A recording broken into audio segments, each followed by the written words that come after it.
Hello, and welcome to the Empowerography Podcast. This is a platform created for women's voices to be heard and a place to share their stories, journeys, and successes with the world for the purpose of helping other women who might be on similar journeys.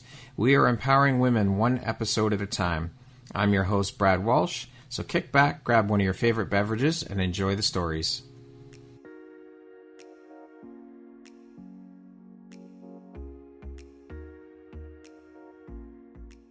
Hello there, it's Brad. The Empowerography Live Conference 2026 is happening live and in person for the first time here in Toronto in April of 2026. This is your chance to step fully into your power over 2.5 incredible days. You'll hear from 30 plus inspiring speakers, join hands-on workshops, and connect with women from around the world who are ready to grow, learn, and rise together.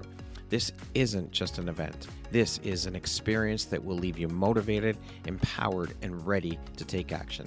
Seats are limited, so head to my website and secure your spot today. All the information will be in the show notes, and we look forward to seeing you in April. Hello there, Brad Walsh here, your host of the Empowerography Podcast, a platform that was created to help elevate and amplify the voices of women through sharing their stories. Today, my guest is Alicia Tappan. She is the founder and CEO of Tappan Consulting Incorporated. She is an author, a speaker, a retreat host, and a human trafficking advocate and survivor. Welcome, Alicia. How are you today? Hi, Brad. Thank you. Thanks for having me. I'm doing very well. How are you? I am fantastic. It is such an honor and a pleasure to have you here. We have been trying to get this done for well over a year now. So I am so grateful to finally have you here and have the opportunity to sit down with you and share in your story and the beautiful light you put out into the world through the incredible work that you're doing. So with that being said, let us jump in and get this started. Now, I know that you have quite the story and journey as a result of your experience. Would you mind sharing a little bit about your own personal story and journey with us so we can just give some context and background, and then we can dive further in? Yeah, absolutely. I think it's important for people to hear these stories so that they can become more aware and vigilant. But I also know that we can't use fear-based approaches. So I'm going to give you an empowering version of my story. Right? A little play. But it all I see what you did. It all starts with a seed, right? We have to plant that seed first. So I had no idea. Mhm. I was a high schooler trying to become some sort of leader. I wanted an academic scholarship. I wanted to be a doctor. I didn't know what kind, but I knew I'd be the first person to go to college in my family. My family comes from a long generational of farmers. So I did everything I could. National Honor Society president, student council president. And then what I didn't know was that a predator was posing as a coach in my school. And he had created this sort of clique amongst the male track athletes. And that included some of the soccer players and football players. And he posed as a father to the fatherless. Now, I don't run track. I only run when being chased. I was an academic, not necessarily an athlete. So there would be no real reason for me to have engaged in all of this under activity that was happening. But because I was a leader and because my best friend happened to live just a few houses down from him, at the end of the year, he had an end of the year sort of celebration with the team. And he had the big white tent with the pig roast, and the community came. And in a small town like that, it's not weird for us to have an event at somebody's house. So we're there with the family, faculty, everybody's there to celebrate. And at the end of the night, he says to parents and faculty, "Hey guys, thanks for a great year. The kids can stay for another couple hours, but I'll kick them out around 10:30. Thanks for all your support." And we watched adults leave, and it ended up being just about a dozen of us, 10th through seniors in high school. And because my friend lived a few houses down, we walked to his house, right? So we knew we were safe. We could walk home. I didn't drink. I didn't smoke. There wasn't a reason for my parents not to trust me. I had a car and a job. So I'm there under this kind of guise as we're just hanging out as casual kids at a coach's house. And he invites us into his house down into the basement, which I know sounds like every horror movie that ever was made. But in where I'm from, they have finished basements. So we're there. And everything seems like a normal, just hanging out with your friends at a trusted adult's place. He didn't have any kids in high school, which does make it a little interesting to me. But like I said, the guys really trusted him. And so we're hanging out. And then all of a sudden, and this is my first really core memory, was he says, I want you guys to watch this movie, but I don't want to be responsible for pushing play. And back then we had VHSs and VCRs. So if you remember that time, right? Blockbuster said, be kind, rewind when we're returning the movie. So that's intentional. And I bring that up to people because that means he rewounds a video and put it at a particular part for us to watch. And without hesitation, after he says that, like the funny kid of the group jumps up and pushes play. So there's no protest available, right? And now we're being exposed to a homemade porn made by two of our friends. Trigger warning for our listeners. This is about to get a little deep. And I just want to say, if we don't normalize some of these conversations, they're going to be taboo and stigmatized. So we have to bring them to the light. And absolutely, as a high schooler with little experience in this new world, I didn't know what to do. And I asked girls in high school all the time, what would you have done? And they all sit there and stare at me. I don't know. Because we weren't taught what to do when a trusted adult and your friends expose you to sexual content. We're told stranger danger. We're told say no to drugs. We're told if you have sex, you'll get pregnant and die. Like we're told abstinence only fear-based approaches. So now you also don't want to be the only person in the group to stand up and say, this isn't right. Because we know psychologically, and there's a whole phenomenon around that. You can literally witness violence and no one will protest it, right? They'll either join in or they'll videotape it. And so that's what happened.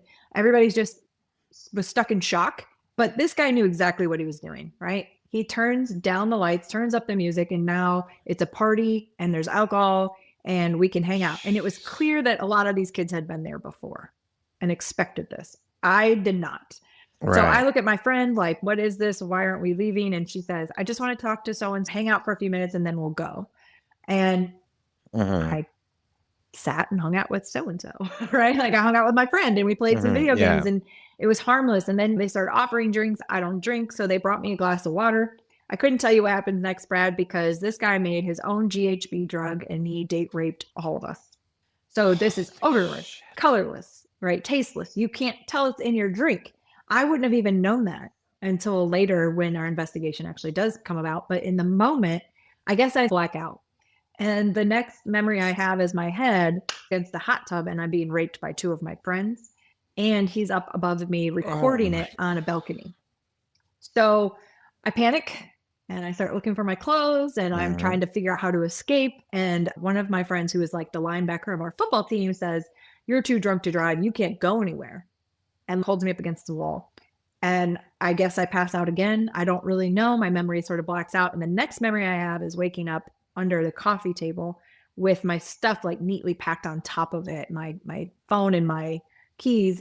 And I guess I had been washed. Like I smelled like Head and Shoulders and I'm an Herbal Essence girl. And I did not smell like chlorine, right? Like a hot tub. So I'm confused. Yeah. I'm confused. Like I'm pretty sure I saw this porn, but I don't really remember all of it. I'm pretty sure that I was being raped in a hot tub, but I can't really remember it. I just know now I'm in this basement of this coach's house and I am too afraid to go out the front door that I came in the night before. So I leave out the back door and I jump over a fence and almost hit this lady walking her dog. And I run down to my car at my friend's house and I have to make a choice. And I ask listeners all the time, what would you do?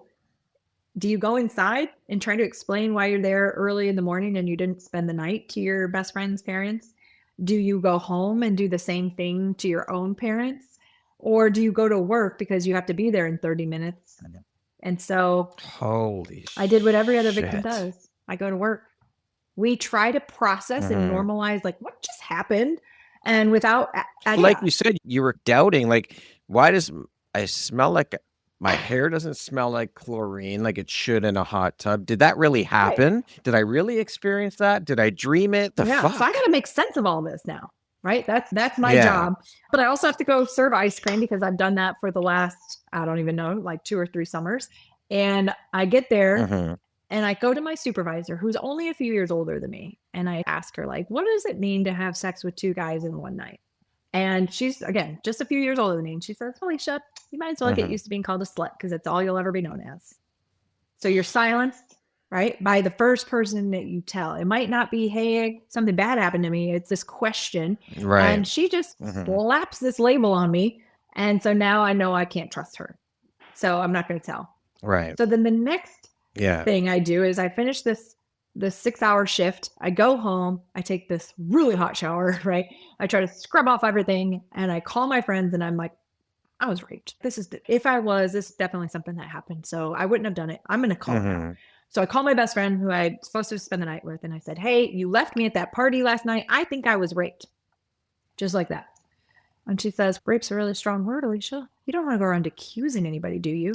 These guys have full ride scholarships to Michigan and Michigan State, right? Do you really want to ruin their life over something you can't remember? And I knew I was in trouble, right? So I knew that I couldn't tell anybody. And then I had to make some more choices. Was I going to tell my parents? This was my truth, right? My friends pretty much tell me what the truth is. And we have Google now and WebMD to like check our symptoms. But back then, specifically, we use our friends, our peers, to help us figure out what's the truth. Yeah. And my truth was I'm a slut and I deserved it, right? Jesus and I was going to Christ. ruin other people's lives if I brought it up. So I silenced myself and I tried to make myself small and I tried to disappear. It's summer, so I thought no one's going to remember by the time school starts because the summer had gone by. This guy had other plans. He started calling and asking me to go to another party. And hey, these guys are going to come pick you up. They're going to take you out. They'll get you whatever you want, buy whatever you want, and then meet us at this other place. And what I thought was going to be at his house was actually other people's that I grew up with parents' house because their kid was graduating. And so it was like, bring Alicia to this party. And while the parents are upstairs celebrating, the kids downstairs are taking turns raping me and just getting me blackout drunk. I'd never had alcohol before. So my thought on alcohol was like, you have to get blackout because that's what I knew. Right. And people always ask if it was so bad, like, why didn't you leave? Why didn't you run? Why didn't you fight? You can't. Because the moment you try, they're going to fight you back. They're going to slash your tires. They're going to put dog poop on your windshield. They're going to threaten your little brother. They're going to threaten to kill your dog. They're going to threaten to expose you to the school. They've got evidence. They start blackmailing and gaslighting you. And before you know it, you're in too deep and you can't get out. So I spent the summer from hell going to different parties. My parents saw me getting picked up by like the cool kids, right? So now I'm getting picked up by this graduated senior in his hot rod car and being taken on a date and onto a party and not being able to hide my face and didn't want to disappoint my parents. I didn't know how to tell them that this was awful because even though my parents were loving and probably would have done something about it looking back, right? I didn't want to disappoint them because my parents made me a perfectionist the way that they loved me. Right. And it was always about performance and doing well. Remember how many accolades I had. So disappointing them would have been like the ultimate failure. So my brain wasn't fully developed and now I have all this really severe PTSD.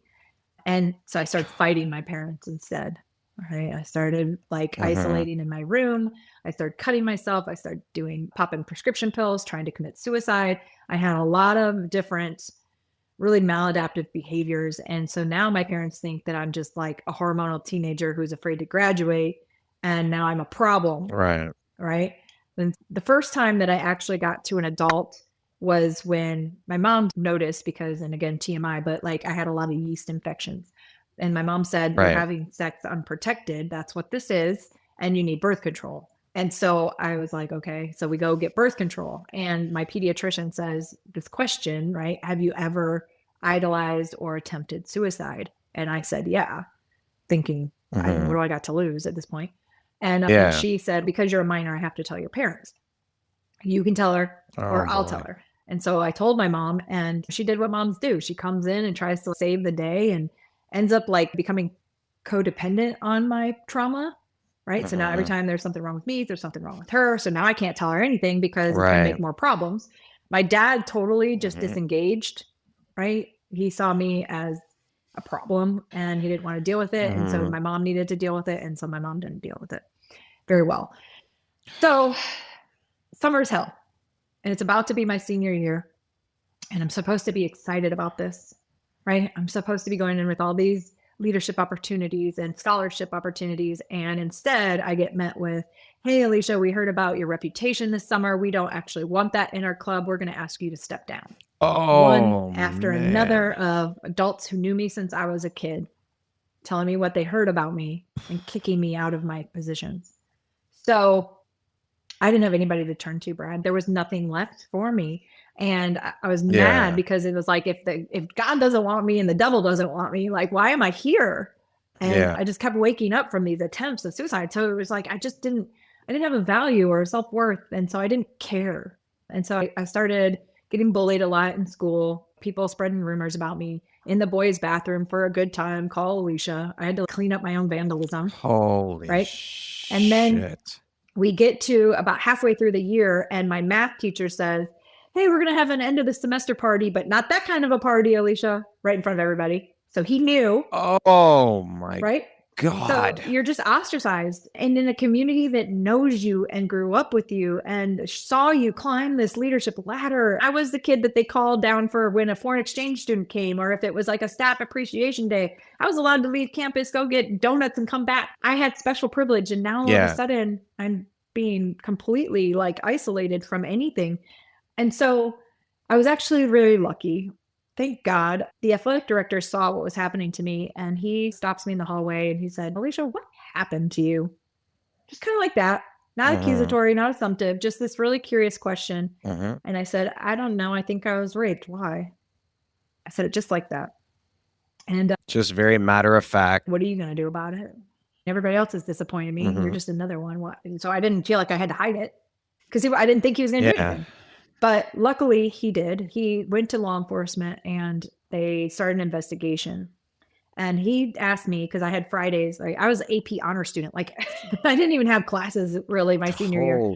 I just had attendance. So he said, come down to my office on Fridays and I want you to go to college. And he just started filling me with these affirmations on how I could go to college. And I wouldn't even have to buy books. I'd just show up for class and I'd ace my class. It's not like high school. And he just fill this scholarship out, fill this application out.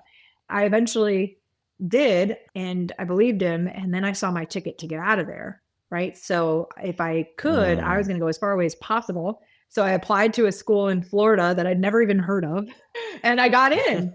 And then they come with the bad news, right? They call me down over the PA system, and you just know you're in trouble. Think back when your mom uses your middle name, you're in trouble, right? That's what it was like when they called my name. And I walked down there very hesitant about why I was being called down to the office. And I was met with the guidance counselor and the resource officer and women from a shelter and law enforcement and the principal and the dean of students, not my parents, but a whole bunch of other adults. And they said, tell us what happened on June 3rd last year. I pled the fifth. I don't know. I don't see a reason for me to tell you.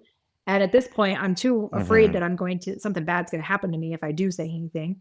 And the coach had actually quit my senior year. So right before school started, he moved to another school. And luckily, like I said, so you had no one in your corner. And now they're accusing me of something happening. And all I can think to myself is, this is going to be bad. Right. And I just want to go to college. I've got a ticket out of here. So I don't want to be a part of whatever's going on. And then they told me that they had 17 written testimonies from my peers that they had either seen the video or seen the rape happen in the hot tub. And I said, that's what happened, right? And they said, if you don't admit to the court, we're going to hold you in contempt of court because we have proof that this happened and we need you to use your testimony to fight this coach. And by the way, there's 33 other victims just like you. Holy shit. Right? So there was a school before mine, my school, and then the school after mine where the coach started. So he'd already been doing this ring. This is a trafficking ring. He was the pimp. He's the trafficker. And then the buyers are the male students. And then the victims are the girls. And he put them in order based on like your virginity or how hot you were or whatever. So there was a point system. Then because he made his own GHB drugs, he also made like fake cocaine and like things like that. So he traded porn that he collected from these kids having sex while under the influence, sold it online, right? And this is back in dial-up internet. So think about how long this took. He also had a whole Yeah. fake Rolex regime. So he was money laundering underneath it. He was selling these fake watches and giving the kids a cut and getting parents to consent to opening bank accounts so he could funnel that money in to call it scholarships for college. Shit. He had a whole thing going on that nobody knew. And he was very well liked. Like, people loved him. He was charismatic. A trusted adult figure in the school system. You would never, ever even dream or think of something like that happening, and much less a teacher running the entire fucking thing. And with the permission, like I'm saying, like from the parents and like people, he did this thing where he was like, oh, I see like your son can't afford his uniform. Don't worry, mom. I got it. Does he need a ride home from practice? I'll take him home. He missed school. I'll talk to the administration. Jesus. He failed this test. I'll help him get extra credit. Like, he played this role of a mentor, right? But really he was a pervert and he was very dangerous. And so that's what we try to teach people about human trafficking, is that it's not somebody that's scary. You're not usually afraid of them. They make you love them, right? It's that narcissism. And he was to the full nth degree a narcissist. So to wrap it up, he gets caught, right? We got all these victims' testimonies. Now it's my testimony that they need because it's the one they have the most evidence around. And if I go through with it, I've got this entourage of other victims that are going to help me. And they all rallied at my house, the parents and the other victims, and they said, we're going to take this guy down, right? They wanted to really go all in. And I didn't want to. I wanted to go to college. And my mom looked at me and she said, if not you, then who? He's already done this to everybody else. Are you really going to feel comfortable leaving this situation knowing that you could have fought harder and you didn't? And I don't think that like really didn't make me feel like a hero, right? But it did plant a seed that I had a job to do. And if I didn't do it, I probably was going to live with some guilt. So I said, I basically convinced my parents, if I can go to school out of state and come back for court, I'll do both. It took some convincing, but eventually they said yes. And I moved to Florida and I could start over. I could reinvent my life. But every few weeks I had to go back up to Michigan and go to court, which carries a lot of baggage. And when we tell people like your trauma grows up with you, if you don't deal with it, it's like an invisible backpack with giant rocks, right? That you're just collecting and carrying with you. And I was definitely struggling. I had to fail an entire semester due to absences, not because of my straight A's. So my self-worth was not growing. It was still being broken. It takes us 2 years. We finally finished court, but not without, I remember the defense attorney saying, if you can't remember them raping you, how do we know you didn't rape them? I won't ever forget that. Another one was his plea, the coach's plea. And this is how I'd say true narcissism, because he played the victim and he said, I messed up one night and now I'm being punished for the rest of my life. The other part that was really hurtful was that all of those victims bailed, every single one of them. So it ended up being me versus my hometown school district. We had to go after the entire school district because of the other players, the president of the Board of Education, and some of the other staff and faculty knew about it. So we had to go over all of it. But we won. And I had a great team to support me because I didn't know what I was doing. And there was a moment when I realized those kids, they are my rapists, but they were also victims too. This guy really did some damage on a lot of them. Did a number on them, for and sure. I don't know if they would have done it without him or whatever. I don't know. But so I empathized a little bit, but I was able to move, but it didn't save me. Right now, I've been initiated into this lifestyle. I understand how it works. I can do it without a pimp, right? So when kids get desperate, especially when you're going to school, you're trying to make things work, you're trying to pay rent. I couldn't get a job all the time. I moved here during one of the major hurricanes. So half the town got destroyed. So I learned how to pimp out myself. It's called self-exploitation. And I became an escort and worked in the strip club industry. And before I knew it, I had an addiction. I tried every drug besides cocaine because I knew that one would get me. Luckily, I never got into meth because I was like, that's for real drug addicts, right?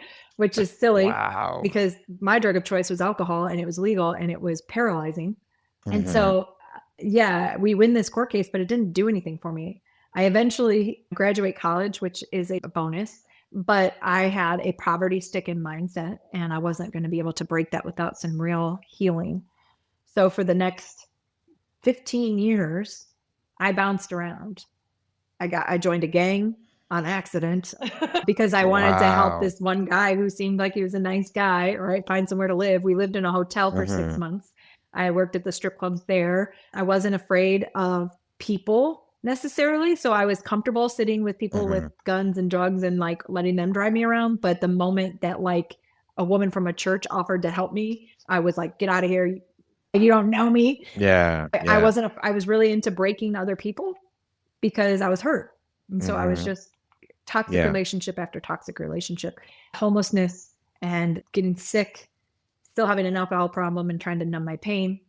And it wasn't until 2012, so this was almost 11 or 12 years later, I met this guy at a bar that I was working at, and he would tell me how much potential I had. And I remember thinking like, I will snap you in half. You just need to don't even threaten me with a good time. And but he kept asking me on a date, and I kept saying no because dates to me meant having sex for money and then never talking to you again. And he was like my only friend, right? And he was nice to me, and I would dog sit for his dog when he go out of town. So eventually I broke down and I said, okay, one date, right? We're going to go get Mexican food. I was like, great. We get drunk on margaritas and chips and salsa, and I can never deal with this again. And we're driving home. I'm smashed. And he says something to the effect of, I wish you just saw how beautiful I see you. Right. And I jumped out of his moving car and stumbled away and was like cussing him out and looking him up. And it was like, you don't know me. You can't say that about me. You know nothing about who I am. And I'm this broken woman. Right. And at that point, I'd had STDs that had taken part of my uterus. And so I didn't think I was going to be able to have children. Like I said, I had this addiction issue. I smoked weed every day, all day long to keep my sanity. And anyway, he rolled up next to me because he's driving and I'm walking, right? And he's like, if you get back in the car and you stop running, I'll still take you home. And it was like this light bulb went off, right? Like I am running. I'm literally running away from this guy who has never hurt me. And so of course, I'm like, now he's going to want sex. So I probably need to do that. So we like get back in the car. He takes me home and he doesn't want to have sex with me. In fact, he puts me to bed and goes, here's some water. Here's some Advil. I'll call you tomorrow. And now I'm like, what's wrong with me? Why don't you want this? And it's just this weird thing that women do. We have totally degraded ourselves. We've listened to the lies of other people, tell us who we are and what we're worth. And then we do it to ourselves. And just to top it off, he pursued me. And when he asked me to marry him, I said, are you effing kidding me? In front of my parents, his parents, and God, whatever. And I embarrassed myself. But I told him, if this is what you really want, you can't divorce me. Because you fell in love with me. I have to learn how to love you. And it's going to take some time. And it's going to be hard. And it's going to be ugly. I know I have 20 years of crap I got to deal with. And so he did. And we've been married for 11 years, 12 years this July. We have 3 beautiful baby boys that I biologically birthed, that even the gynecologist who said I can't have kids delivered all 3 of them. So this doesn't make any sense. You are it's a miracle. Yeah. And so I've spent the rest of my life trying to be the person that I needed and just removing barriers and raising money for people who need help, whether it's a light bill or childcare bill or they need a new laptop. So I started Survivor-Led Solutions with the intention of being a very low barrier helping line to survivors for professional and leadership development, because it's the stuff I'm good at. And I didn't know how good at it I was until I found somebody who cared enough to elevate my voice and support the journey. We've been through marriage counseling. We put our family into counseling because every so often I snap. Yeah. I mean, look at what you've been through. Of course, that's natural. Yeah. And you've been to hell and back. Yes, Fuck. I would tell you that I have danced with the devil, and I'm not even scared of that anymore. I'm not afraid of anything. It's nothing for me to walk into a trap house and pull out a girl and have guns be at my face. And I'm like, sir, if you think you're so badass, why don't you take out the trash? It stinks in here. And they did. So they're probably looking at you like, what the fuck did you just say? There have been so many situations where I should have had my ass beat by these guys. And I've experienced it, but in a more domestic violence situation. But they think I'm a lawyer. I've been told that. I'm not touching her. She's a lawyer. So it's been a wild journey for sure.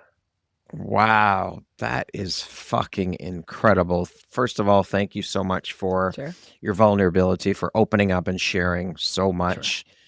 Your resilience, your courage, your strength, what you've been is just, it's next level. It is absolutely incredible. And now the fact that you are using your experiences, what you've been through, to turn around and give back and help others who are going through similar things.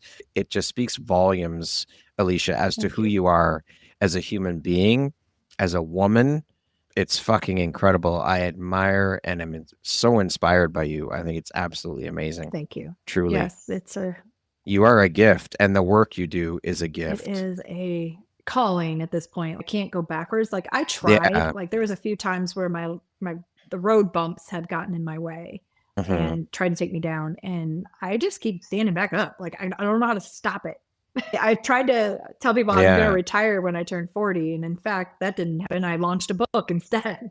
So obviously it is incredibly difficult for survivors to find a way out of their situation and begin to rebuild their lives. So what was your journey to recovery? I know you've shared a little bit. Can you just briefly share the kind of resources you had, the support systems that were most helpful? Yeah. So first it required my mom and I to have some real heart-to-heart conversations. I had to create boundaries. And what that means to me is these instruction guides on how I wanted to be treated. Not that I needed to put up walls. In fact, I needed to break down my walls, right? And go, Mom, I really hate it when you buy me gifts because I know that's your love language, but it's not mine. I need affirmations. I need you to tell me you're proud of me and that I did a good job without criticizing me. Because that would be one thing she did. I'd go speak and she'd be like, you said it 27 times. You can do better. And I was like, can you stop doing that? Because it literally makes me not want you around. Right. And then she would buy me gifts. And then it felt like she was buying my love and she couldn't tell me good job, but she could buy me a new watch. You know what I mean? It was just like, stop. So she had to get some help. So that actually really helped me when she started doing therapy. Because then we were both doing it.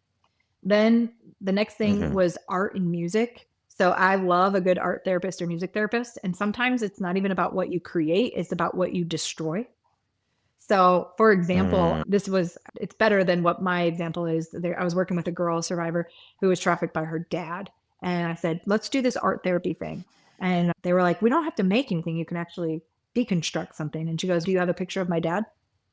I want to rip it into a million pieces. And so that's what I get out of it is the breaking down these like barriers in our head that says I'm not good enough. I can't ever be enough, all that. So art gets you creative. Music is healing, and we know it's a universal love language in general. I had to also be mindful of what kind of music I listened to, and I had to really remove a lot of just toxic things. We don't even think about it. And we laugh about what is a generation now listening to, and you go back in time, and I'm like, one of my favorite songs was TLC Creep, and it's all about cheating on her man. And I'm like, so you had to change that. I'm also a forensic nerd. So I love anything that teaches me how people work. But then I started realizing my life is a forensic case. My work is a forensic case. So if I sit and watch forensic horror psychological thrillers, I'm never taking a break. So I had to just those things, right? Like just those things that I can control. Then I learned about equine therapy with the horses. And horses are mirrors to the soul, and they will literally reflect your behaviors and insecurities. So they'll either run away from you or they'll get huffy and puffy. But the more soft and gentle you are, the closer they come. And I've even seen survivors like get them to kneel and sit and just lay with them. Wow. They are such beautiful, majestic animals. They truly are. But I was scared of them. So, and they reflected that to me. And so I had to get a grip on that control because I was losing control. And so I started to recognize that being one of my huge triggers was if it's not in my control, I take it out on everybody and in the meanest, nastiest ways I could think of. And then I started learning that maybe I didn't need to control everything, but what I could. So organizing is a really good way to start to counter that need for control. So I tell women all the time, look, you might not be able to control what somebody said to you, but you can absolutely go color coordinate your closet. And I know it sounds funny, but it actually works because it's the same part of the brain that needs to put something somewhere. And because that's why Right. I was hurting so many other people. And like sexually, like I was just as bad at sexually harassing and hurting men as they were to me. Online dating was my Wow. like torture ground. If I wasn't feeling a certain way, I would take a date and they would pay for everything. And then I'd literally get up in their face, spit something at them and say, fuck you, and walk out. Just because I could. Oh, So when we shit. say hurt people, I mean that. Because if I could hurt them first, they couldn't hurt me. That you're protected. It's that shield you've got up. You're protecting yourself. No one can hurt me. I'm going to hurt them first. And I know so many women that do that. And it's not because they want to. It's because they're afraid of what's going to happen if they can't control the situation. So the minute they start putting their hand on my butt or whatever it is, I'm like, oh, I'll get you back. Yeah. And we start planning it and all these things. So therapy, now we have to actually do some hard therapy, right? EMDR is one of the biggest, I'd say, proponents for helping fix PTSD. So complex PTSD, like veterans from war who've seen murder right in front of them, that's the same level of PTSD that sex trafficking survivors have. So it's eye movement desensitization rapidly. So the idea is to take a memory and slow it down. So you're reprocessing this memory that you had and looking at it in like black and white. It almost looks like an original black and white movie, right? Silent movie that calms it down and you can see yourself in that situation. And you can now like internally say, I have control over that. 40-year-old Alicia is not going to be raped at 17-year-old Alicia is. She can protect her. Yeah. And so then you do a lot of shadow work, which is like it's called parts work, but you like you imagine what that little girl version of you is. And you say, we're actually okay. Like you don't have to be in charge right now. I got this, right? The meds have kicked in and we're good now. But before we didn't. And so that gets to my next point is and everybody gets what I call the starter pack of PTSD. And so you get like an anti-anxiety and an antidepressant. Now, it can be situational. You don't have to take it for the rest of your life. But for me, my alcoholic issue was not because I'm an alcoholic. It was because I didn't get enough serotonin in my brain naturally. So I was actually having this process way before the hot tub. And I was struggling with depression and seasonal affect disorder and really not having value in my own self. Let's add my parents' perfectionist needs, right? So I was struggling already. And that was my vulnerability, which is why it was easy for them to get me in the hot tub. It was easy for them to get me to that party because my best friend said, hey, come over. And they knew I wasn't going to tell anybody because I already had some struggles. So when I say human trafficking, I'm the exploitation of vulnerabilities. People go after your weaknesses and use them against your will and to profit off them in some way, shape, or form. So I didn't know the serotonin issue, right? PTSD, I'm under a lot of stress. Every therapist I had was telling me like, you'll get over it. And I was like, no, it's like there's something broken in my brain to the point where I don't even know that I just went to the liquor store and bought like 7 shooters, downed them all in one night in the closet and woke up the next morning with my husband looking over me like, are you serious? Like again? Holy shit. And I have little kids. And so I was going after this self-medication of alcohol to look for something that I actually physically needed. And it was a hormone, right? Like in my brain, it didn't actually happen. So I checked myself into rehab in 2022 on my own, kicking and screaming with my mom, taking me and dropping me off. And we walked in the medical facility and the receptionist says, so why are you here today? And I said, I don't know. I think I'm a threat to myself and others. That was, I had made referrals, never referred myself. So I didn't know what to actually do. Right. And they're like, oh, we have a special room for you. And they like take me to this room. And I said, I need rehab. Like I have an alcohol issue. And so they pumped me with the fluid and then eventually took me by ambulance. So I'd never ridden in an ambulance before, like 3 counties over because I was ashamed to go to the county that I lived in because I knew people would know me. So I went and I spent a week there. And the first day I slept. The second day I finally ate 3 meals. The third day, my mom and husband came to visit me, and I was very angry. I knew I needed to be there, but it was the first time that I had actually not had stress, ate, slept, right? Yeah. And day 4, I got to see a psychiatrist, and it was the first female psychiatrist I've ever had, actually. So she comes and she's like, all right, what's the root? I said, I can tell you the root. And I was like, I got a problem. My brain is broken. I don't know what's wrong with it. This is what I do. Major mood swings, all this stuff, sexual trauma, blah, blah, blah, blah. And she comes back with this piece of paper and she's like, how many symptoms on this sheet do you have? And there was 12 red flags and I had all 12. And this is called premenstrual dysphoric disorder, PMDD. And it's actually very common, but no one knows how to diagnose it. She's like, so you don't have serotonin. We just need to adjust your meds. And I was like, and I won't drink anymore? And she's like, you can choose to drink if you choose to. Yeah. You don't need to cope with it. And in fact, if you give your meds a week to kick in, you probably won't even think about it. And she was right. Yeah. I never touched a drink of alcohol. Wow. And I walked out of there. So I'm 3 years sober, almost 4. And I didn't know what I didn't know.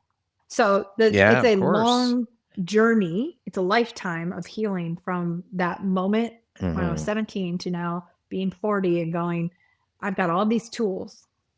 And the one that I had to make up, this is one for the listeners and maybe even for you, Brad, because I went through a 40-hour crisis intervention training for the state. And at the end of it, we talked about really hard things, right? Delivering death notices and everything else. And at the end of it, the lady said, and sometimes at the end of a week, you just need a bottle of wine and Netflix. And I was like, I already do that on a Tuesday, right? This is before my sobriety. And I said, that's not going to work for me. I can't, I'm called to this field. I know I have to be here. That's not an alternative for me. What else you got? And she didn't have anything. And so I went to my husband and I said, when I'm having a bad day, what have you noticed helps me? Like, try to give me something objective here. He says, typically, the best you do is when I know you've had something to eat, you go for a walk, right? You rest, and then you talk about it and you process it a lot different, right? It's not this like squirrel running a tangent. It's actually like itemized and you can think. And I was like, oh. So I like thought about that and practiced it a few times. And now I call it the R.E.N.T check. Rest, eat, nature, then talk about it. There you go. And I love use that. And I train that now with law enforcement and social workers, because when you're on a schedule that works like that, you never know what you're going to walk into. I even had a guidance counselor, one of my best friends, she works at a middle school, and she's every day it's something hard. And she called me crying, and she's had to deal with a teenage pregnancy, a suicide ideation, a parent that's ranting and raving about their kids' scholastic work. She's like, I'm stressed out. Like, how do you do what you do? I said, R.E.N.T check. It only takes 5 minutes.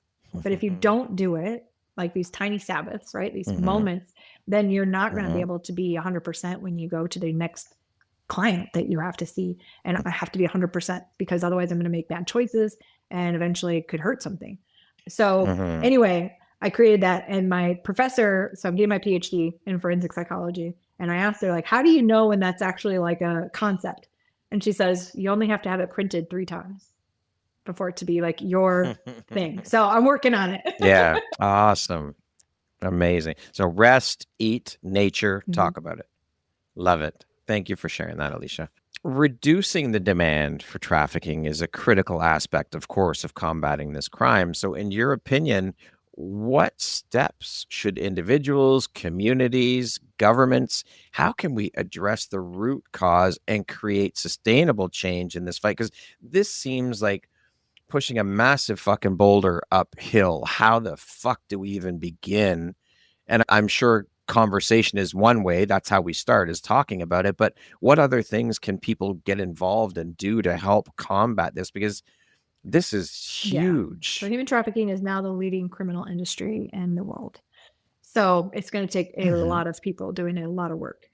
First thing is on the individual level, stop buying porn. I know it's hard, but it's an addiction, right? Like porn is just as addictive as alcohol and maybe even more. So that's the first thing, is like getting actual help for that need and that lustful desire. Fans did not help us in 2020. The amount of profiles went up like 4,000%. So it's educating people that their value is more than the stock pictures they take, right? That's the first thing is on very individual. Talk to your kids about online safety and sexual safety.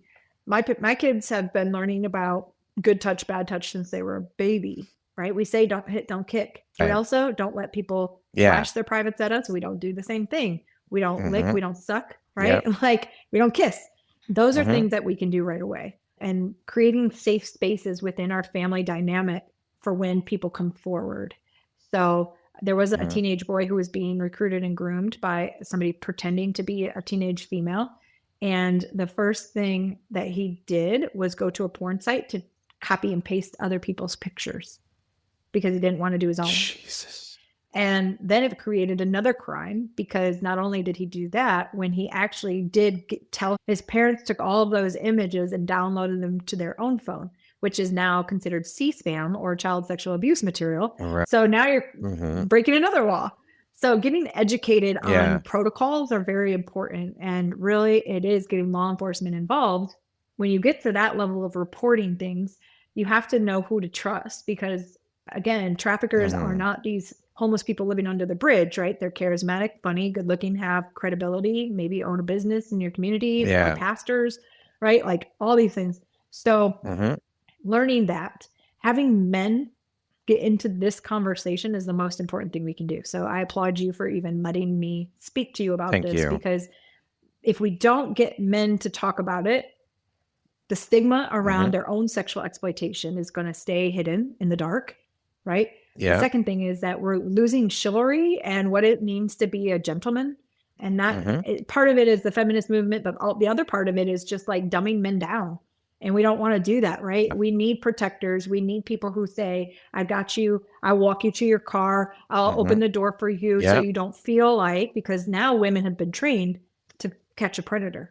I think that honestly, I think the pendulum has swung so far the other way where women are of the mind, I don't need a man for anything. I don't need to, and we need to come back to center. It was too far over here with the patriarchy and dumbing women down and keeping them small. And now it's gone the other way to where they're doing it, where women are doing it to men. We need to come back to center and more men need to step up and become allies of women and show women that we are safe because there are men who are safe havens for women. And we need to, again, it's about having the conversations, but I think we need to eliminate this bullshit back and forth warring between masculine and feminine and just fucking come together as human beings and support each other and lift each other up and cheerlead each other. And both men and women need to know that they're both safe havens for each other. Men have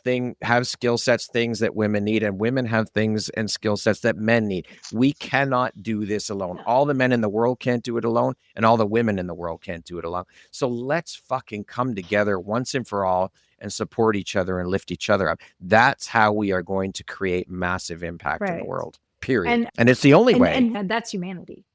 And if we can't figure out humanity, then we're going to keep seeing all this turmoil that we are witnessing every single day.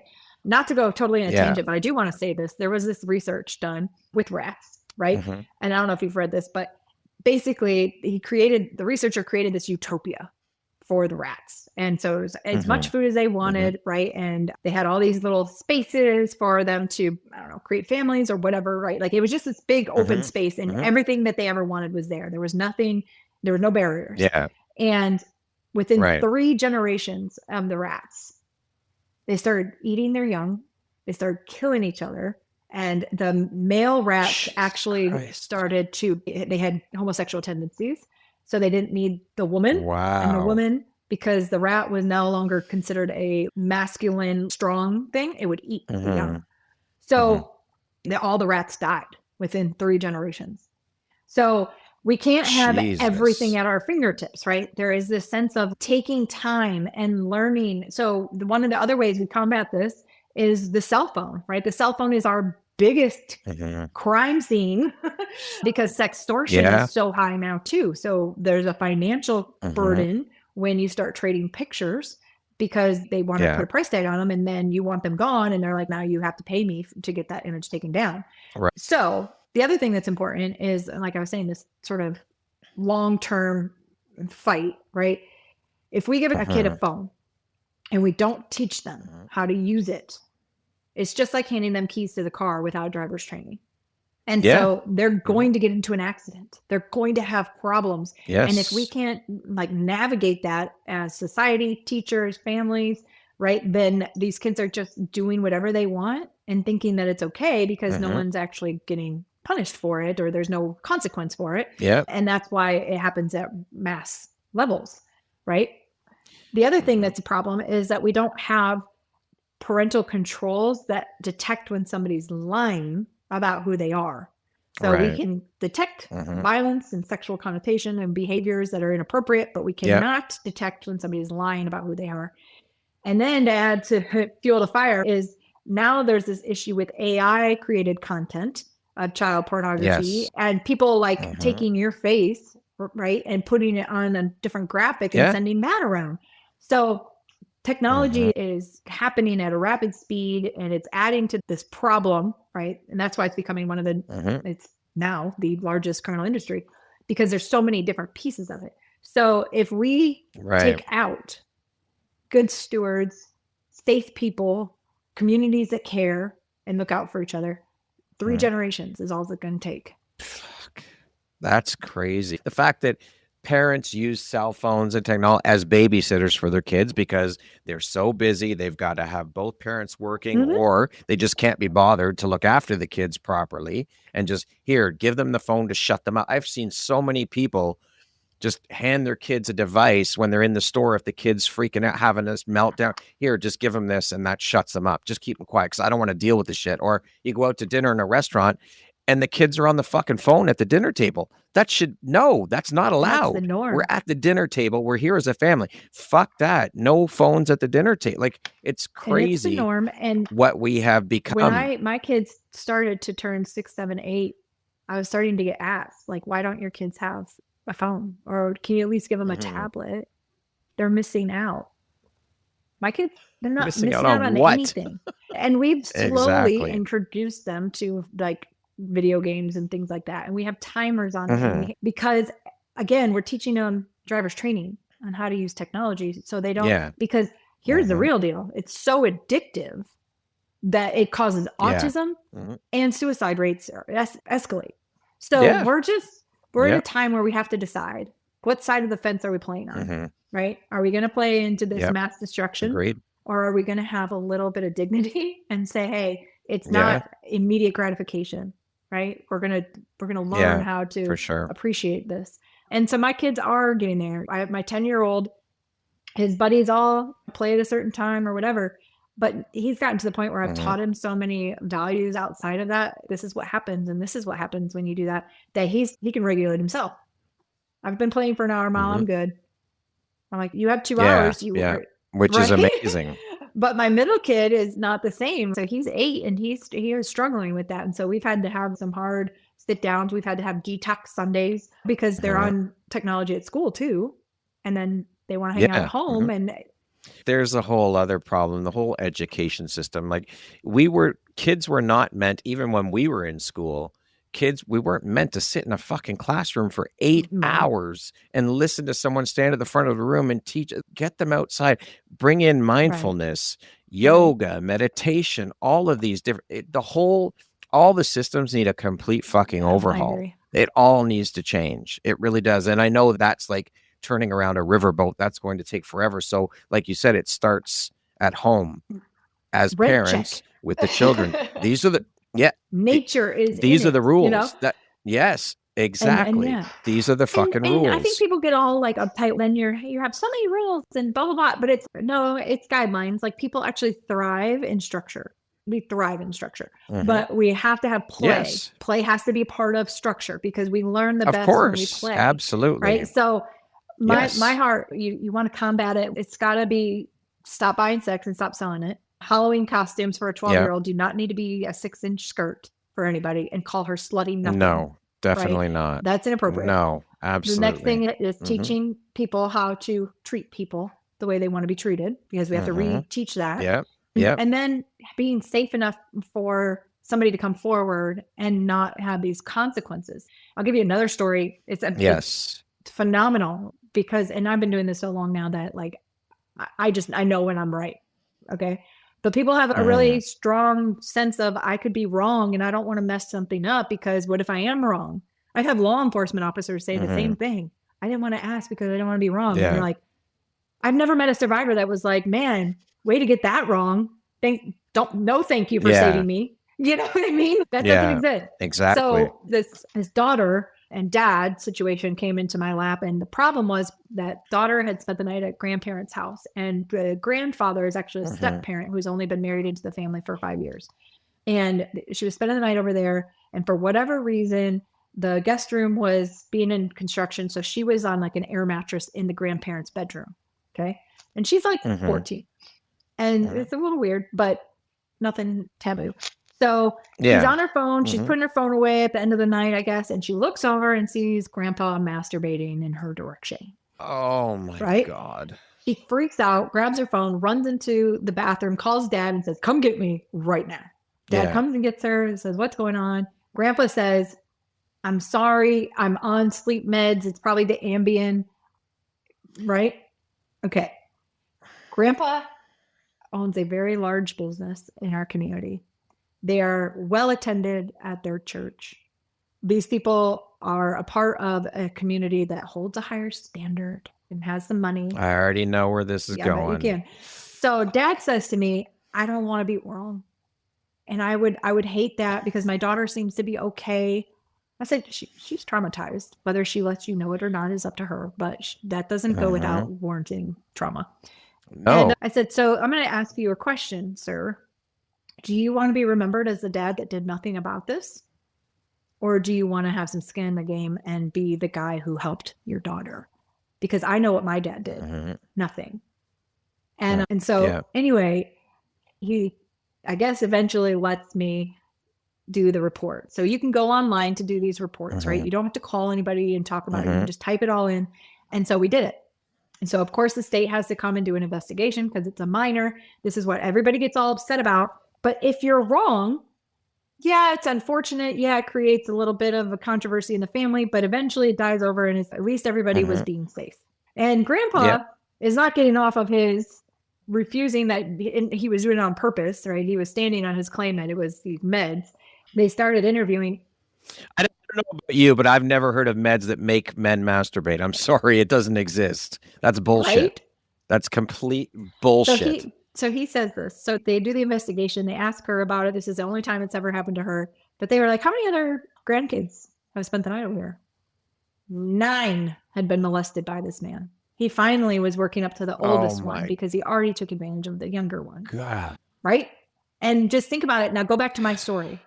They're always introduced to sexual content to see how you react to it before they do the next thing.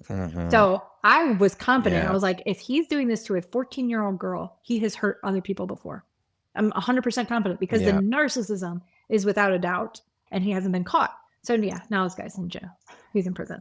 But if the father actually listened to you, if the father had taken his line, I don't really want to, what if I'm wrong?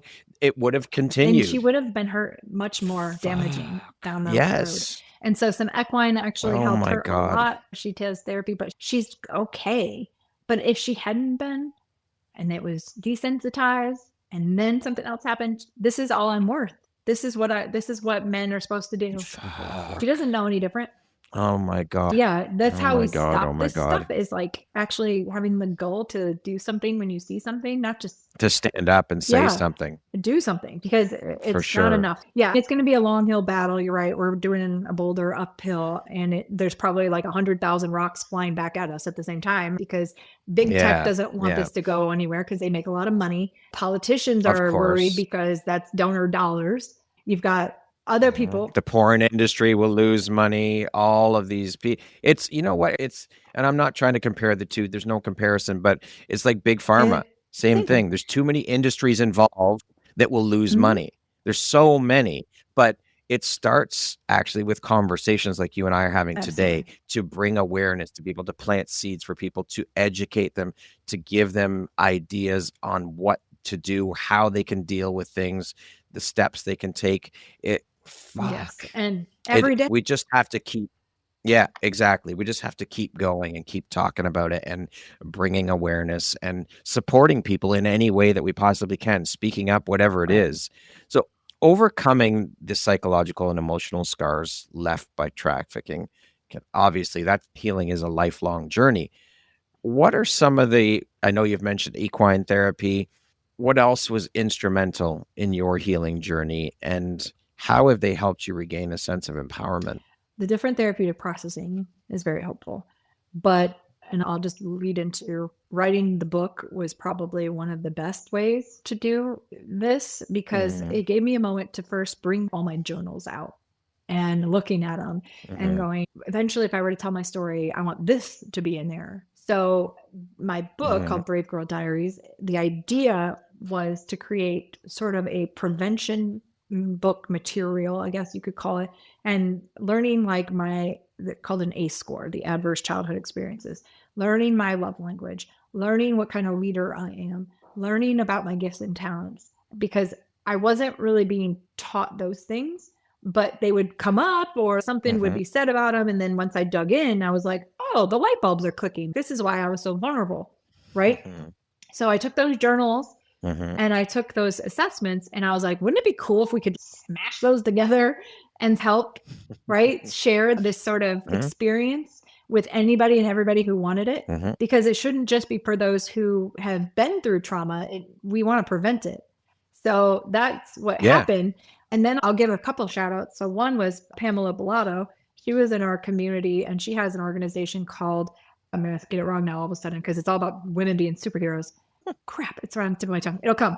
Mission Wonder Woman. That's what it's called. And Okay. she calls me and she's, hey, I want you to do this writing masterclass with this publishing house and I want you to write your book. Mhm, She'd heard me speak. She'd seen the work I'd been doing.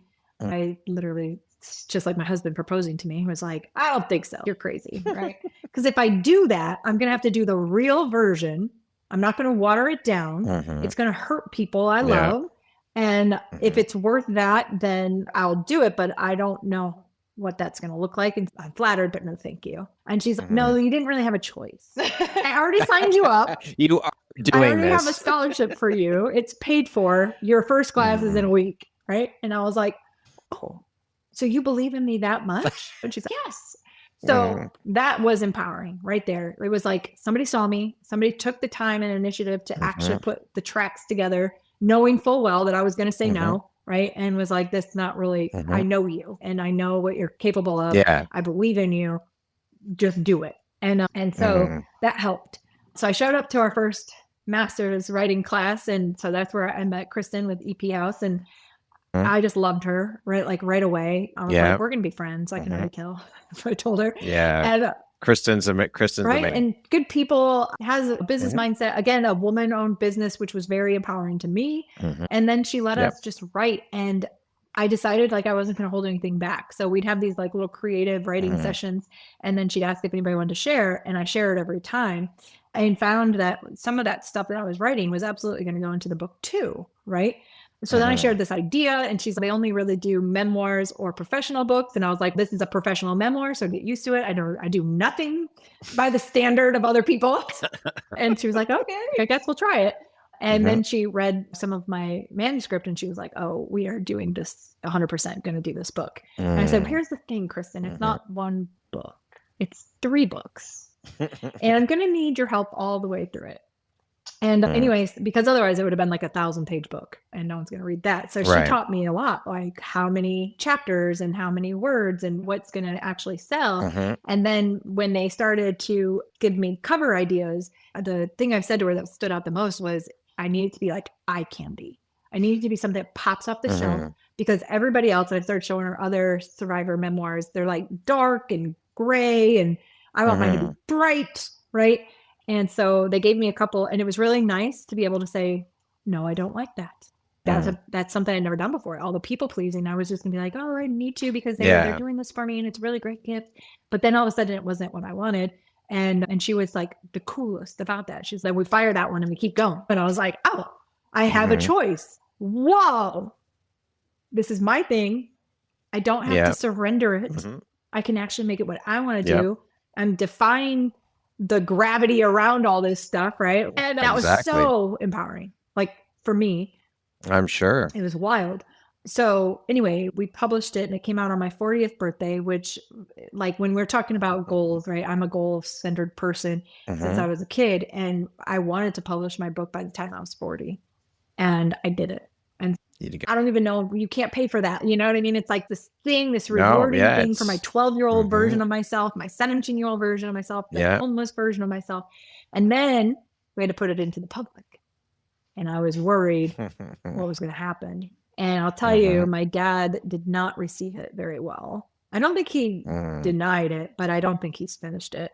And it's because I had to draw some light, right? Like my family members.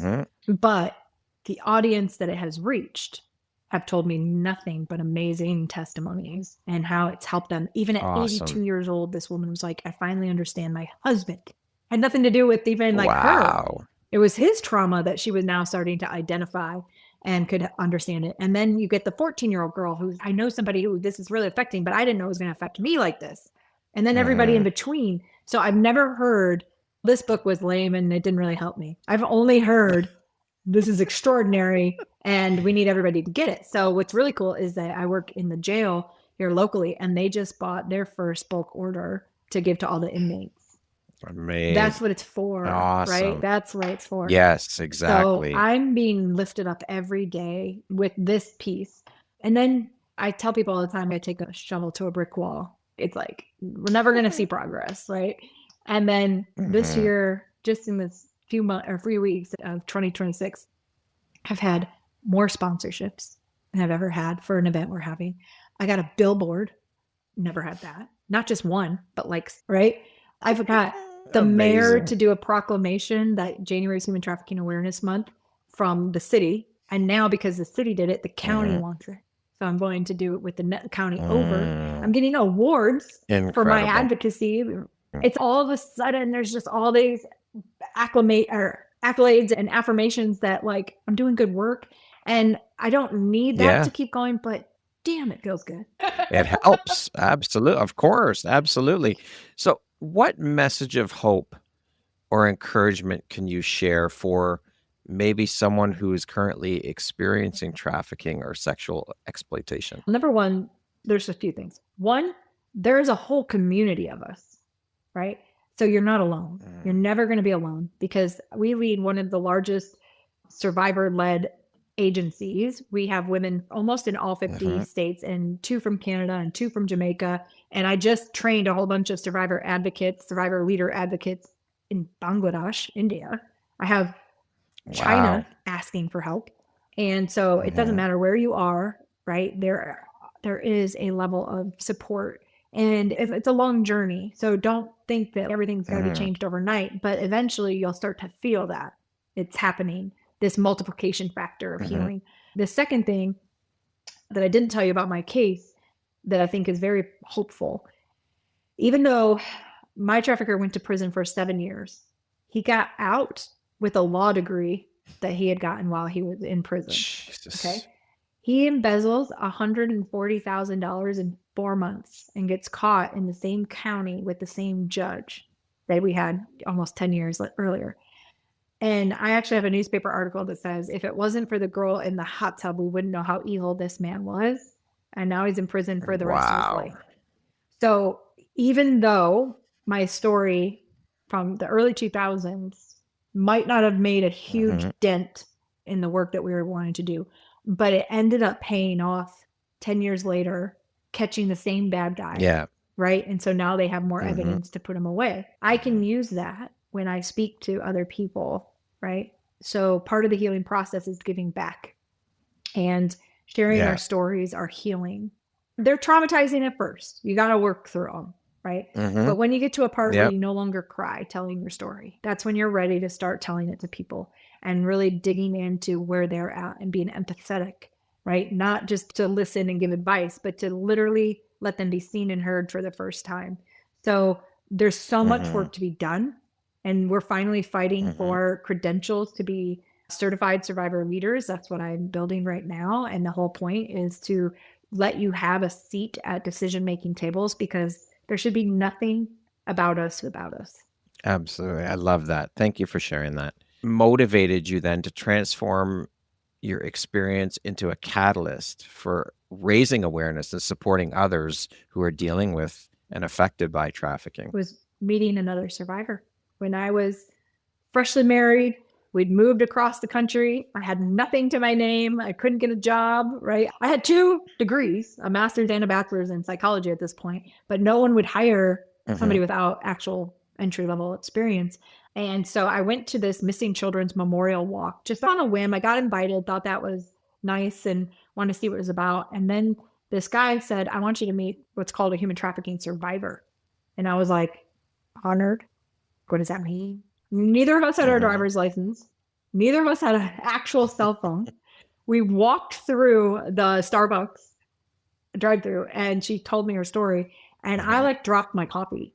I was like, wait a minute, that's human trafficking? Because what happened to me was what happened to her. Except for the players were different and the setting was different, but the ending was the same. We were broken, addicted, struggling mentally, right? And she pulled me aside and she was like, I need you to start helping other survivors. I know more survivors. And she introduced me to another gal who was 17 at the time. So I'm like almost 30. And she says, she just attempted suicide. I need you to do yoga with her or something. And I met her and she was broken 110 different ways. And I just felt this sort of, this is where the call came, right? Was she needs you. So many things about healing and about how to help and how to be a voice for her. She had court dates. I was constantly picking her up out of trap houses, or taking her to court, visiting her in jail at some point. Eventually, I got to be in the delivery room and deliver her babies. And because I walked with her through that, I was that much more motivated to find others like me, like her, to create a community because we were so isolated. And so now it's a no-brainer. I don't even advertise our services. They find me and these men and women who just want community because you go to the church and our sin is too big. You go to AA and they're like, well, I've never experienced what you're experiencing. And so there's not really a space. So we have to create it. Build, like for women, build your own table. That's it. If there's no seat at the table, fuck it. I'm going to build my own. I'll welcome you to mine. Build your own community. That's how I operate. Exactly. Yeah. What advice then would you give to individuals who want to become allies in the fight against trafficking and support survivors in meaningful ways? So the first thing is, because the federal funding system is so wonky right now, the least you can do is help support financially with $10. It goes a long way in our industry. So easy financial. Second, get trained. Learn about human trafficking training. Get trauma-informed care training. Not all of these have to come with a huge dollar sign. Some agencies are required, right? Like law enforcement, hospitality, now education in the state of Florida, all teachers have to be human trafficking trained. So that's transportation industries. So some of them are required. That's the first thing. Then I would say find what other nonprofits in your area are doing, because some survivors live in homeless shelters or addiction recovery centers, or domestic violence shelters. So not all of them are in like really protected human trafficking safe houses. Right. So you can serve a meal and you're helping so many people. Donating women's clothing to shelters is a huge way to give back. And in fact, we have a mobile clothing boutique is what we call it. And so one of our other survivor leaders took an Airstream, repurposed it, and she goes and sets up in front of different places and just has like a walk-up boutique. So wherever there's homeless women, there are trafficked victims. Always. Okay. Yeah. So that's a big deal. But then you can go deeper. Okay. Right?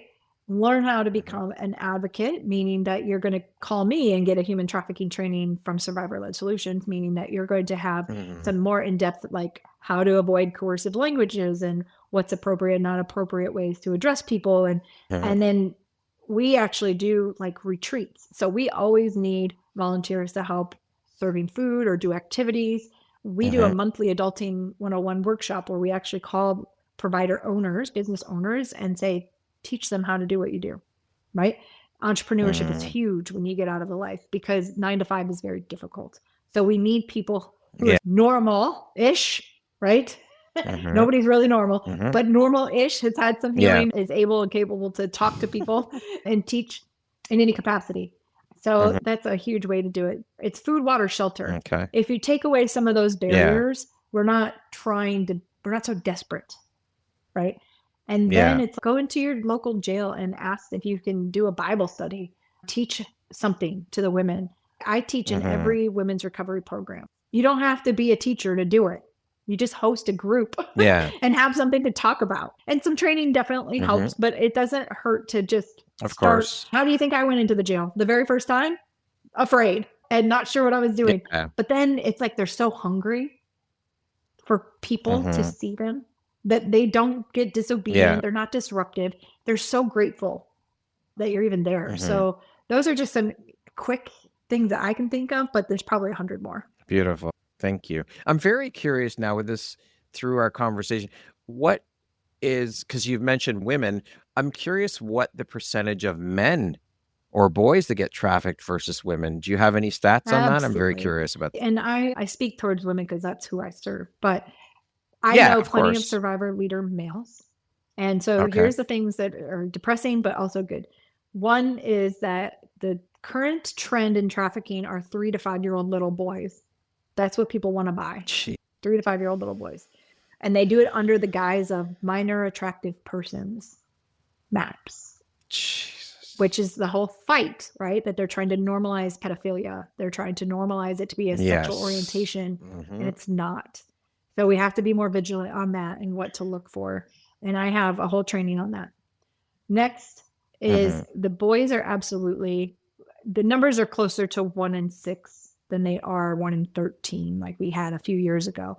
And it's just the underreporting and the stigma around the sexual assault. And we know now that women typically come forward in their 30s and 40s about their assault. Men are more like 50 and 60. So they'll hold on to that their whole life, afraid to share it. Because of the shame, because of this bravado that I can't admit. I'm a man. I can't admit that I was sexually assaulted because I'm a man. That can't happen to a man. Or because they'll be all of a sudden another gay. No, that's not it either. So we have to normalize those conversations in huge ways because the numbers are much more realistic.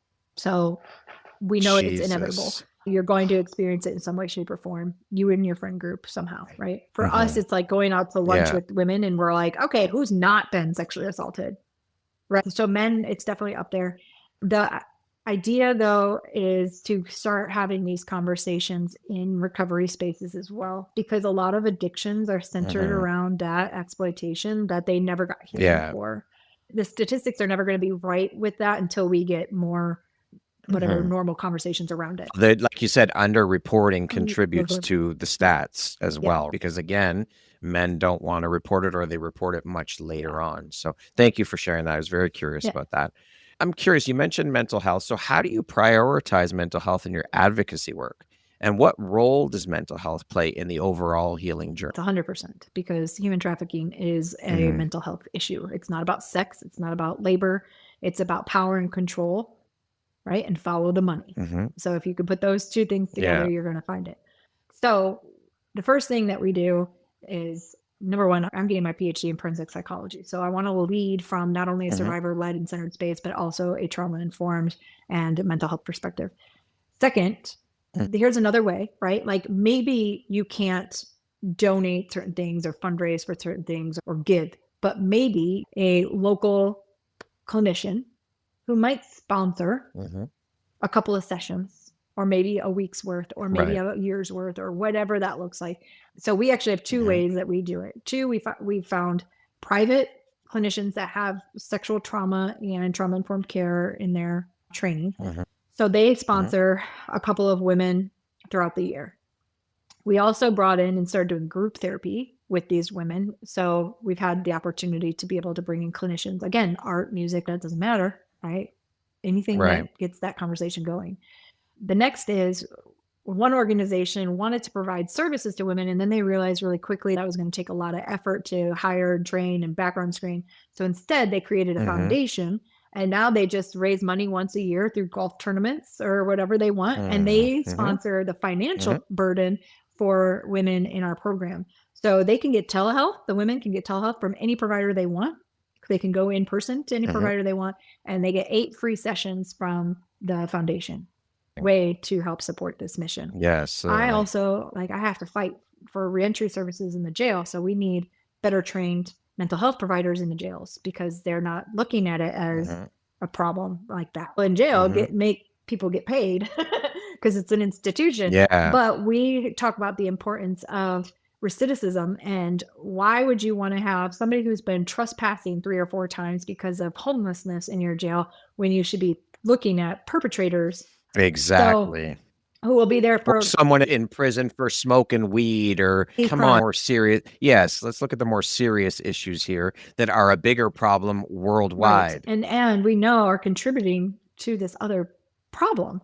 So that is a huge deal. So mental health is, I'd say, 100% part of the initiatives in any of the process, whether it's getting them out in crisis, whether it's short-term recovery, whether it's long-term recovery, but it is a long-term game. You can be out of the life for 10 years and have a car accident, and the first thing you thought of is, I guess there's OnlyFans now. Yeah. You need it. It's shit like that. We've got to remove that shit. Porn, all of it. Like, it's got to go because it's all contributing. I heard someone once say that someone else who works as an advocate helping victims of trafficking, she was telling me that the Super Bowl is one of the highest, that one of the days, or if not the days, is where the most people are trafficked because everyone is so consumed with what's going on TV that no one's paying attention to any of the other shit going on. So there's 2 things about the Super Bowl. Have you heard? Is there yeah. But it is, it's again. And the Super Bowl. It's condensed. Right? Go ahead. So yeah. It's not necessarily that trafficking happens more often on Super Bowl. What it means is that there's more spikes of opportunities. Right. And people are gambling on the games. So that adds to it. You have to have a party in order to gamble, right? Because we're not just gambling in our bedroom. We're hanging out with people. We're partying. They have private parties. So they literally hire in girls and boys to come in and be party favors for these big time gamblers. Then you've got all these people in one place, right? So they're all coming to Dallas or they're all coming to wherever. And now they've set up all these other opportunities online for the hotels, Airbnbs. And so they have individual trafficking situations too. But here's what we're really working on this year, because FIFA, the soccer tournament, is coming to the United States. So Canada. In Canada, yes. And so I'm on actually a legislation breakfast next month to talk about some of the preventative actions that they're taking place and being able to speak towards that. So it's anywhere that a lot of people are gathering in one place is going to spike the opportunities for trafficking. So it could be a music festival, right? It can be anything. Yeah.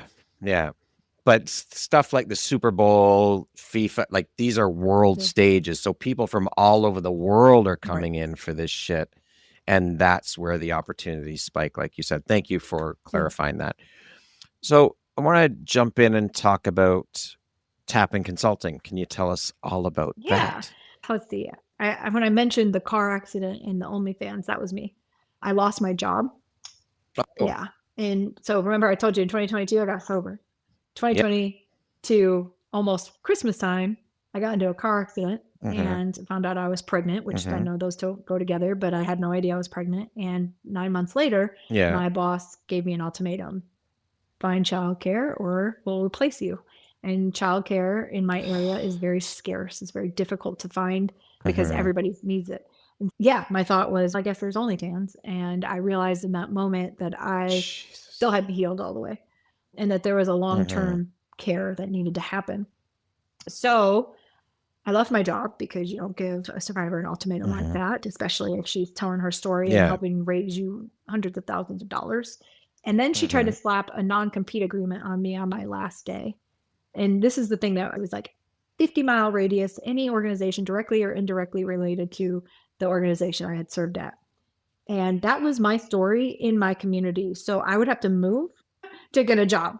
Jesus. Obviously, I didn't sign it. But I thought right then and there, just like the first survivor I ever met, if this is happening to me, this is happening to others. So we created Tappan Consulting so I could go out and educate and train law enforcement and mental health professionals, whoever, but then also host some retreats for the survivors because I was still doing those things off record from my organization. I was hosting them because I wanted the conversation to keep going. And at that time, which is only a few years ago, we started learning that maybe survivors could be consultants or public speakers, right? This was just a few years ago.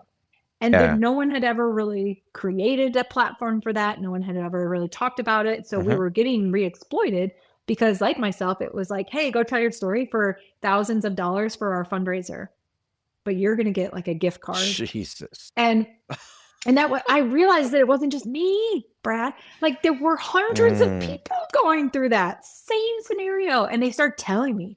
And I was like, oh my gosh, this is really happening. So we created the nonprofit. So it is now doing business as survivor-led solutions. So it could be a little bit more inclusive to who we serve. But the idea was, I don't know business protocol. I'd led a nonprofit, but I'd never created one.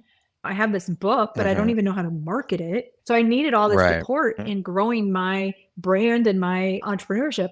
So I started saying, if you're a survivor, then I'm going to teach you everything for free. And no one's going to limit you because they have some sort of access that you don't. So that's what we did. I started teaching public speaking because I had gone through public speaking with my coach, and he and I created a 3-hour guide on how to do it well.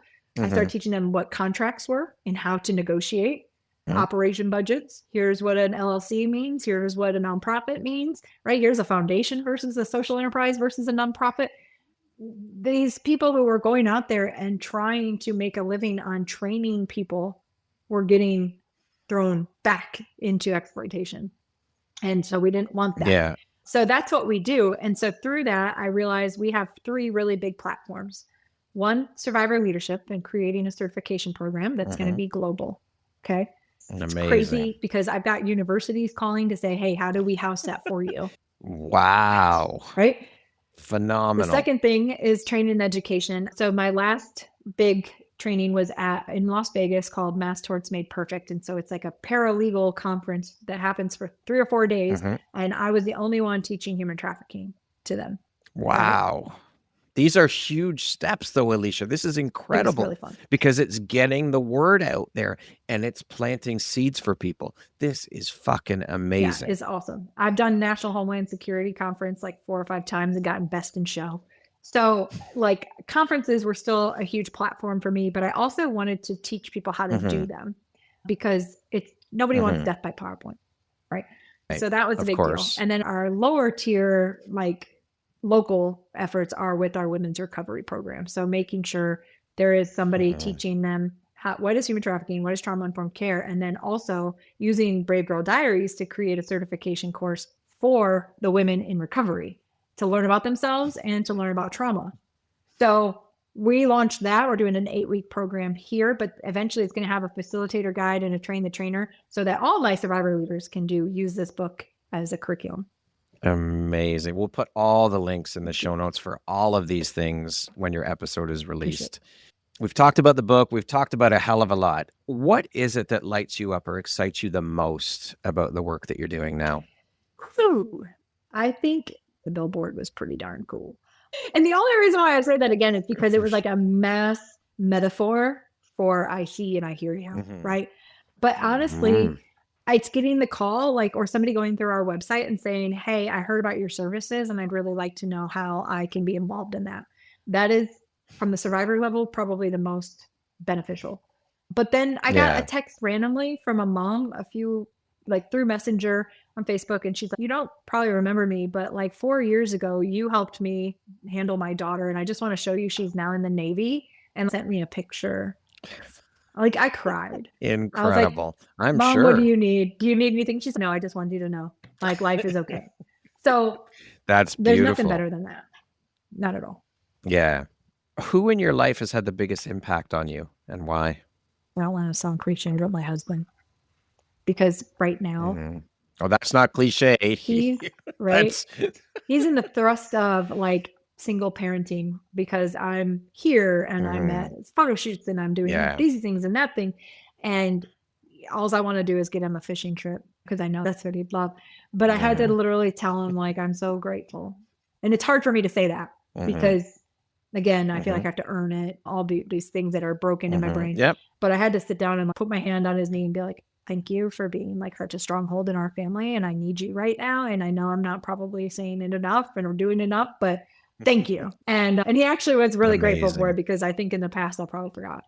But you'll get him the fishing trip. I've been working on it today. There you go.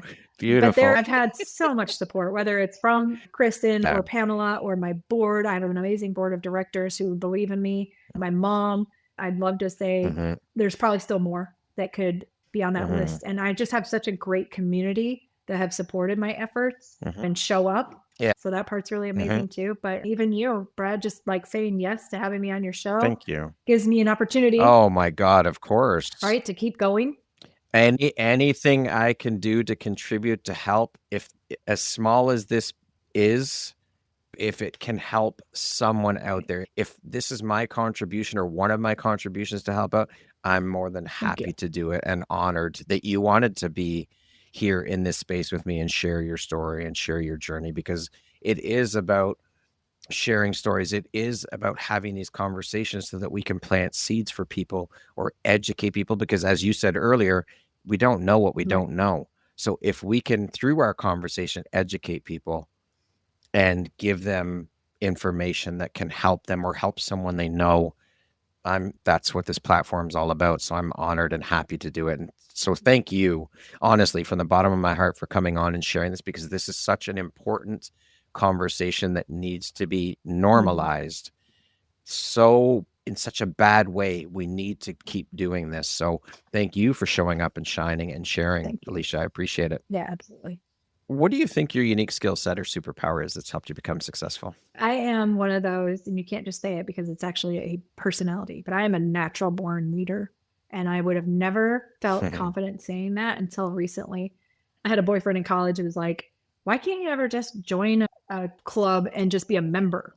That's what he said to me. My dad said, how come you use 3-syllable words in a 2-syllable sentence? Both of them dumbing me down. And I know that they meant like, why do you always have to take on more? But I can't help it. I joined a women's alliance just to have a membership somewhere, and they made me president within a year and a half. I can't. I don't know why. And so that is a skill set that I have. And so now I've learned to hone that in. And it can be, right, your greatest strength can also be your greatest weakness. So saying no is hard. Yep, for sure. But I'm also a servant leader. So I will never do anything like that you can't do too, right? Like I would never tell somebody to do something I wouldn't do myself. I am a toilet scrubbing, bougie wearing, whatever, right? And those are the best leaders who will get their hands dirty, who don't stand there and say, you need to do this, but they wouldn't dare do it themselves. I love that. You can't do that. And I like Mother Teresa. You asked me who else, right? She does come to mind as an inspiration because she literally gave up everything and went and lived in poverty-stricken nations. And that's how I feel, right? I'm willing. I will do it if it's what it requires me. And I just have to feel like that's a justified reason. My husband and I talk about becoming foster parents all the time because we know how bad the need is. So it is something like maybe after my kids are a little bit grown that we could welcome another person into our family. Yeah, you gotta live by example. How do you define success? When you've built more leaders, right? Leaders build more leaders. So if you can be replaced, which you will eventually, right? You want to make sure that they follow the same legacy that you're leaving behind. For sure. What does the word empowerment mean to you? I think that this is more of an empathetic space versus a cheerleader. It's somebody who's going to say, hey, this stuff sucks right now. This is hard. It's ugly, right? But I've got your back. Empowering to me says I'm not afraid to get dirty and live out in your shoes. And I was just having this conversation with another really big mental health leader in our community. And we really want to get the county commissioners to do something. And I said, so I'm not going to give them a presentation. I'm going to invite them to come do some of the work that I do. Because the only way to empower them to make a choice for us to have better services is for them to feel what this person is going through. And if they can feel it, then they might make it their idea to change something. Yeah, love it. Okay, we're going to jump into a little rapid fire section. So the next grouping of questions just be 1, 2, 3 word answer. What is your favorite way to celebrate? Sushi, popcorn, pajamas, and a movie. All right. One word to describe your 2025. Productive. If you could teach the world one thing, what would it be? Altruism. One book that changed your life. The body keeps the score. If you could be remembered for one thing, what would it be? Being authentic. What is one thing you love about yourself that is not related to your physical appearance? Forgiveness. I can forgive. What is one word that defines the woman you're becoming? Tenacious. Beautiful. That ends our rapid fire section. Now back to our regularly scheduled program. I created a bonus question that I did not send you ahead of time. How do you define love? Both the kind you give and the kind you receive. So remember when I said my husband, I had to learn how to love him. I had to learn that it wasn't all about me, that he has opinions and feelings too, that communication has to happen even if you don't want to hurt the other person. You have to know how to do conflict resolution. Love is like clay that on a potter's block, right? The wheel spinning, and it's going to take some weird shapes for a while before you get it sculpted, right, to what it's supposed to look like. And I really believe it's fluid like that. And then even still, right? And I love, is it the Japanese or the Chinese? It's like when that thing breaks and then they put it back together with gold. Japanese. Yeah, that's what it is to me. It's, yeah, you have this beautiful thing, but it will be broken. But how you restore that is also self-love. Beautiful. What is your why, Alicia? Somebody's asked me this before, and my why, at the sound of it sounds weird to me, but I don't want anybody else to go through what I went through the way I went through it. And to see 20 years later, the systems that are still broken and still penalizing victims. Oh, it frustrates me to no end. And that used to be what made me drink because I couldn't control it. But I found ways that I can. And in fact, I think I'm actually favored in allowing that space because of the humility that I brought myself through in order to resonate with those systems that don't work. And so just going in and, like I said, taking that shovel to a brick wall and going, have you thought about this? Have you thought about that? Have you felt this before? Asking questions instead of giving answers. Yeah, love that. If you were to introduce yourself to me without mentioning your occupation, where you're from, your ethnicity, your nationality, your religion, all of these day-to-day superficial markers that we use, how would you introduce yourself to me? I'm a badass and I'm a change agent. Yeah, you are. I would agree with both of those things. I think those are incredible. And I'm a lifelong friend. Great. As long as you cherish the same vulnerabilities, I will ride or die. Love it. If you could step into my shoes, what is the one question you would have asked yourself that I didn't ask you? What do you want your kids to be when they grow up? Okay. My answer is not only a gentleman, but one that seeks change for those who do not have voices, those who are stuck in generational curses, them to be good husbands and good dads. Beautiful. If you had the opportunity to sit down and have a 1-hour conversation with one woman, any woman in the world, who would it be and why? Princess Diana. Does she have to be alive? Okay. Princess Diana. No, it doesn't matter. And I would want to know who did it. But what really happened. And also, and it's, you see it again in the real world, but like Kate Middleton has figured it out, right? How to be in that personality. But there's always that underlying tension when you're not of the same culture, right? And so part of me wanted to know, like, how did she handle all of that stress, that not fitting in, that not belonging, but still having grace and courtesy and love for the people who wronged her and hurt her? Because I think that's a lot of what we feel. That woman was incredible. Right? She was an incredible I've never woman. seen a funeral quite like hers either since then. You know what I mean? No, definitely not. Yeah, for sure. If you could go back and give your younger self one piece of advice, what would that piece of advice be? Don't go numb, right? Don't hide away. Get louder, get stronger, start working out, right? But seriously, like the mental muscle, the physical muscle, don't pretend like nothing happened. Lastly, if you were to deliver your last 30-second speech to the world, your tribe, your people, your corner of the world, what would that last 30 seconds sound like? What words of wisdom would you impart? That you're also a badass, that no one has the right to tell you how to feel or what to do with your life. And also be mindful that every decision that you have leaves a mark, and the legacy that you want to leave should want to better the world rather than condemn it or make it sad. So leave only your footprints, but also make change. Beautiful. Alicia, thank you so much for taking and making the time to be here with me today, for sharing and shining your light, for sharing your journey, for the incredibly powerful, important, and beautiful work that you're doing in the world. It was an absolute honor and pleasure to share in this conversation with you, to have you here. I am so grateful to know you, to call you a friend, and to have you as a member of the Empowerography community. I have learned so much and enjoyed thoroughly our conversation, every minute of it. Thank you, Brad. You are a beautiful, bright light in this world. We'll keep trying. That's what I tell people every day. I'm just going to keep going and see what happens next. But thank you. Yeah. When we're not having fun, we don't do it anymore, but we're still having fun. Beautiful.